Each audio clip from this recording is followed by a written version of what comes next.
Bonjour, bienvenue sur Objectif Math. Dans ce quatrième paragraphe des séries numériques, nous étudions les développements décimaux des nombres réels. Commençons par rappeler ce que sont les approximations décimales. On considère x un nombre réel et n un entier naturel. On note p indice n l'entier égal à la partie entière de 10 exposant n fois x, ainsi que alpha indice n égale à p indice n divisé par 10 exposant n. Alpha indice n est l'approximation décimale par défaut de x à 10 puissance moins n près. On note également bêta indice n le nombre égal à alpha indice n plus 10 exposant moins n. Bêta indice n est l'approximation décimale par excès de x à 10 puissance moins n près. Considérons par exemple le nombre x égale à pi. La partie entière de 100 fois x est égale à 314.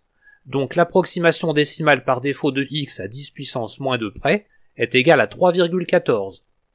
Et son approximation décimale par excès à 10 puissance moins 2 près est égale à 3,15. Nous allons voir que ces approximations décimales définissent des suites convergentes. Plus précisément, si on considère x un réel fixé, on a pour tout entier naturel n, alpha indice n inférieur ou égal à x, lui-même strictement inférieur à bêta indice n. Les suites alpha indice n et bêta indice n sont adjacentes, et elles convergent toutes les deux vers x. En voici la démonstration. Soit n un entier naturel. Par définition, p indice n est égal à la partie entière de 10 exposant n fois x. Donc p indice n est inférieur ou égal à 10 exposant n fois x, lui-même strictement inférieur à p indice n plus 1. En divisant chaque terme par 10 puissance n, on obtient alpha indice n inférieur ou égal à x, strictement inférieur à bêta indice n. Montrons maintenant que les suites alpha n et bêta n sont adjacentes. On a déjà bêta indice n moins alpha indice n égale à 10 exposant moins n, dont la limite est nulle quand n tend vers plus l'infini. Reprenons les inégalités p indice n inférieur ou égal à 10 exposant n fois x, strictement inférieur à p indice n plus 1, et multiplions chaque terme par 10. 10 fois p indice n est donc un entier inférieur ou égal à 10 exposant n plus 1 fois x. Mais p indice n plus 1 est la partie entière de 10 exposant n plus 1 fois x, c'est-à-dire le plus grand entier inférieur ou égal à ce nombre. On obtient donc 10 fois p indice n inférieur ou égal à p indice n plus 1. De même, 10 facteur de p indice n plus 1 est un entier strictement plus grand que 10 exposant n plus 1 fois x, alors que 1 plus p indice n plus 1 est le plus petit entier strictement plus grand que 10 exposant n plus 1 fois x. On obtient donc 1 plus p indice n plus 1 inférieur ou égal à 10 facteur de 1 plus p indice n. En divisant ces termes par 10 exposant n plus 1, on obtient les inégalités alpha indice n inférieur ou égal à alpha indice n plus 1, autrement dit la suite alpha est une suite croissante, ainsi que bêta indice n plus 1 est inférieur ou égal à bêta indice n. Donc bêta est une suite décroissante. Il nous reste à déterminer leurs limites. Alpha et bêta étant adjacentes, elles sont convergentes et elles convergent vers une même limite que l'on note grand L. En appliquant le théorème de passage à la limite aux inégalités alpha indice n inférieur ou égal à x strictement inférieur à bêta indice n, on obtient finalement L égale x. Ce qui termine la démonstration. Définissons maintenant la notion de développement décimal propre. Pour un réel x, un développement décimal propre de x est une suite x indice n devant vérifier les propriétés suivantes. x0 est un entier relatif. Tous les autres termes de la suite sont des entiers compris entre 0 et 9. Pour tout entier grand N, il existe un entier petit n supérieur ou égal à grand N, tel que x indice petit n soit différent de 9. Autrement dit, la suite x n'a pas que des 9 à partir d'un certain rang. Et enfin, x est égal à la somme pour n variant de 0 à l'infini de x indice n divisé par 10 exposant n. Par exemple, la suite 0, 2, 0, 0, 0, 0, etc. est un développement décimal propre de 1/5, alors que la suite 0, 1, 9, 9, 9, 9, 9 est un autre développement décimal de 1/5 qui lui n'est pas propre, on dit qu'il est impropre. Le résultat suivant précise l'intérêt de cette notion. Soit x un réel positif strictement inférieur à 1, alors x admet un unique développement décimal propre. Il est donné par x0 égale à la partie entière de x, qui dans notre cas vaut 0, et pour tout entier naturel n non nul, x indice n est égal à la partie entière de 10 exposant n fois x, moins 10 fois la partie entière de 10 exposant n-1 fois x. Nous admettons l'unicité mais nous prouvons l'existence. Il suffit pour cela de vérifier que la suite donnée dans l'énoncé définit bien un développement décimal propre. x0 est bien un entier relatif. Et pour tout entier naturel n non nul, x indice n est égal à la partie entière de 10 exposant n fois x moins 10 fois la partie entière de 10 exposant n-1 fois x, ce qui avec les notations précédentes du paragraphe peut s'écrire p indice n moins 10 fois p indice n-1. Ces termes sont bien des entiers. Vérifions qu'ils sont compris entre 0 et 9. Nous avons les inégalités 10 exposant n fois x moins 1 strictement inférieur à p indice n, inférieur ou égal à 10 exposant n fois x. Et on a les mêmes inégalités au rang n-1. En multipliant chaque terme par moins 10, on obtient moins 10 exposant n fois x inférieur ou égal à moins 10 fois p indice n-1, strictement inférieur à moins 10 exposant n fois x plus 10. Et en ajoutant aux inégalités de rang n, on trouve moins 1 strictement inférieur à x indice n strictement inférieur à 10. Et comme x indice n est un entier, on a prouvé que x indice n est compris entre 0 et 9. Calculons la somme de la série de termes générales x indice n divisé par 10 exposant n. On calcule les sommes partielles.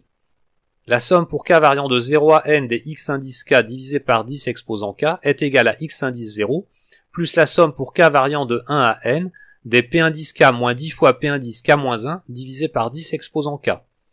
On coupe alors le numérateur et on tient compte des définitions des approximations décimales par défaut.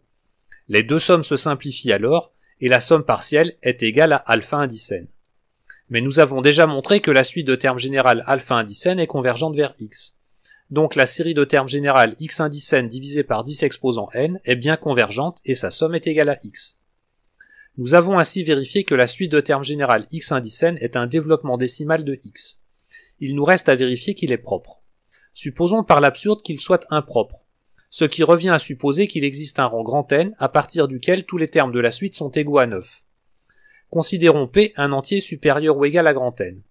D'après notre calcul précédent sur les sommes partielles, on a alpha indice P moins alpha indice grand N égale à la somme pour k variant de grand N plus 1 à P des x indice k divisé par 10 exposant k. C'est-à-dire alpha indice P moins alpha indice grand N est égal à la somme pour k variant de grand N plus 1 à P de 9 divisé par 10 exposant k. Nous savons calculer les termes consécutifs d'une suite géométrique, puis en calculant la limite quand P tend vers plus l'infini, on obtient x moins alpha indice grand N égale à 1 divisé par 10 exposant grand N, ce qui donne x égale à bêta indice grand N. Or ceci aboutit à une contradiction car nous avons prouvé que x est strictement inférieur à tous les bêta n.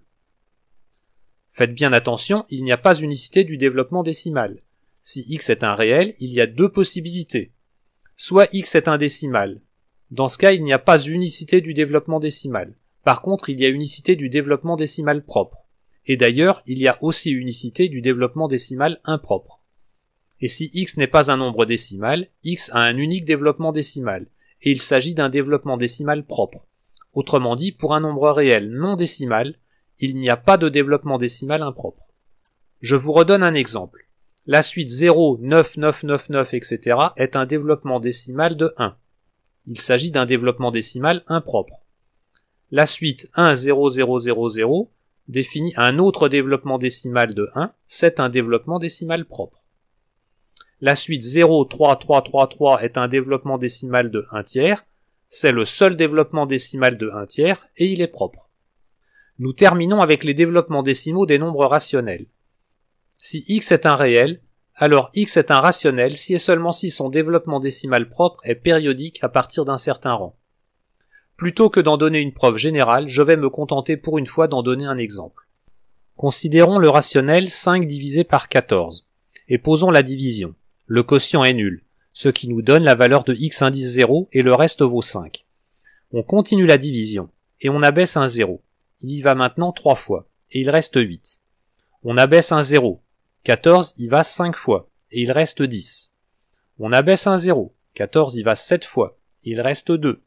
On abaisse un 0. 14 y va une fois, et il reste 6. On abaisse un 0. 14 y va 4 fois, et il reste 4. On abaisse un 0. 14 y va 2 fois, et il reste 12. On abaisse un 0. 14 y va 8 fois, et il reste 8. Tiens, mais nous avons déjà rencontré ce reste. À partir de maintenant, les calculs vont se répéter à l'identique, à partir du reste déjà obtenu. Ceci vient du fait que tous les restes sont compris entre 0 et 13. On est sûr, au pire, après avoir calculé 15 restes, d'avoir obtenu 2 restes identiques. Je vous laisse généraliser. Inversement, si on considère un réel x dont le développement décimal est périodique à partir d'un certain rang, je me contente encore d'un exemple en considérant x égale à 0,123, 45, 45, 45, etc. Nous allons voir que x est un rationnel et nous allons le calculer explicitement. 1000 fois x est égal à 123 plus y, où y est égal à 0,45, 45, 45, etc. 100 fois y est donc égal à 45 plus y, donc y est égal à 5 sur 11. Et on obtient maintenant x égale à 123 sur 1000 plus 5 sur 11000, c'est-à-dire x égale à 1358 sur 11000. Il aurait sûrement été préférable de définir la suite correspondant au développement décimal et de calculer la somme de la série associée, mais le procédé que j'ai choisi ici est en pratique le plus rapide pour obtenir l'expression simplifiée de x. Voilà, cette vidéo est terminée, vous pouvez continuer votre étude des séries numériques en suivant le paragraphe 5 dans lequel on calcule quelques sommes usuelles. À bientôt sur Objectif Math.